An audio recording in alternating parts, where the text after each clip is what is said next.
Toutes les cultures, entre autres sénégalaises, togolaises et ivoiriennes, étaient présentes ce matin sous les pieds de la majestueuse Tour d'Afrique. L'Afrique fête ainsi son unité. Pour cela, ces images, symboles d'une Afrique unie à travers les couleurs rouges, noires et verts, couleurs officielles de la population africaine, confectionnées en tenue et ou en cravate. Ce grand jour d'aujourd'hui, ce n'est pas un jour de l'amertume, mais c'est un jour de la joie. Et tous les Africains, les enfants de l'Afrique, doivent être dans la joie. Bon, chez nous en Afrique, et surtout dans nos villages, on dit que la dent est dans la bouche, non? Mais la dent, des fois, la dent coupe la langue, non?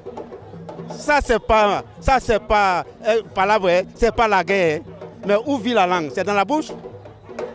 Donc, ce que je dis dans l'ensemble des Africains, nous sommes dans une seule maison.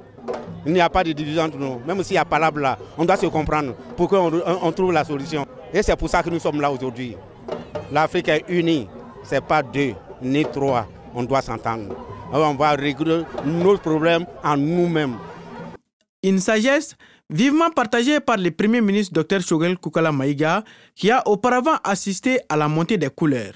Ça nous fait chaud au cœur et ces communautés de par leur réaction confirment ce que je dis. En fait, tout le monde porte son espoir sur le Mali aujourd'hui. Vous savez, j'ai toujours dit que même les malentendus qu'il y a aujourd'hui entre nous et nos frères de la CEDEAO, c'est une brouille passagère. Comme dans une famille, il y a quelquefois des disputes, mais cette famille, elle tiendra. Parce que je suis convaincu que l'ensemble des chefs d'État de la sous-région, l'ensemble des peuples africains sont conscients que le vœu le plus ardent aujourd'hui de tout Africain, c'est de voir la paix s'instaurer au Mali. Et cette paix, pour qu'elle s'instaure, nous avons besoin de la compréhension, de l'accompagnement, du soutien de tous nos amis, notamment les pays voisins, notamment les pays africains avec lesquels nous sommes aujourd'hui en communauté, dans la CEDEAO, dans l'Union africaine et dans d'autres organisations.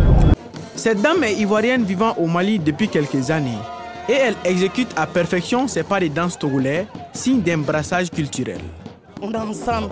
Donc tout à l'heure, nous on a dansé avec les Sénégalais, on a dansé avec les Congolais, on a dansé avec les Béninois, les Togolais, les Gambiens, les Nigériens, tout le monde, ça se dit qu'on est ensemble. Donc il faut que l'Afrique soit ensemble. Vraiment, je suis heureuse. En voyant tout ce monde, je suis satisfait de voir cette unité africaine ici. Je suis ému d'abord parce que les autres années, nous venons ici et on se compte à bout des doigts. Mais aujourd'hui, j'ai vu une foule, vraiment une grande foule. Bon, c'est enthousiaste. Donc, en sentiment, je suis content et fier d'être africain. Je préfère que vraiment tout le monde s'entende, que la paix revienne au Mali et qu'on reste toujours vraiment comme Maliba. Quand on dit Maliba, c'est Maliba.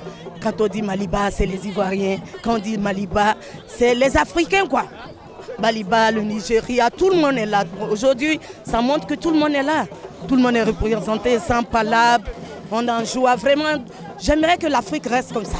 Un vœu et une idéologie sur lesquelles les pères fondateurs de l'Organisation de l'Unité africaine se sont basés pour l'initiation de la dite organisation le 25 mai 1963.